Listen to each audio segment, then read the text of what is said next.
Hi అండి. ఇవాళ మన హెల్తీ కిచెన్లోకి అన్ని వెజిటబుల్స్ని ఇన్వైట్ చేస్తున్నాను. అదేనండి, మిక్స్ వెజ్ కర్రీ చేయబోతున్నాం. అన్ని విటమిన్స్, అన్ని న్యూట్రియంట్స్ని ఇవాళ ఈ కర్రీతో మనం స్టార్ట్ చేసేద్దామా? Chopped onions, cauliflower, chopped capsicum, beans అండి, అండ్ క్యారెట్, పచ్చి బఠానీ, కాస్తంత అల్లం, కాస్తంత వెల్లుల్లి, టొమాటోస్.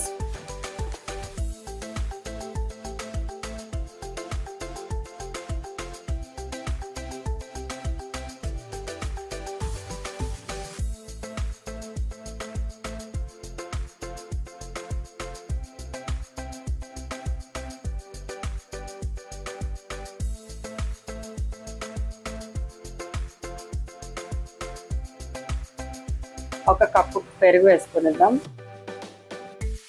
ఇది కూడా బాగా ఆ గ్రేవీలో మిక్స్ అయిపోయే వరకు కాస్త మరిగించేసుకుందాం అండి. దీనిలో ఒక గ్లాస్ ఆఫ్ వాటర్ యాడ్ చేసేసుకుందాం అండి. జస్ట్ అలా మరిగించేసుకుంటే సరిపోతుంది. కొంచెం సాఫ్ట్ అయ్యే వరకు ఫ్రై చేసుకోవాలి.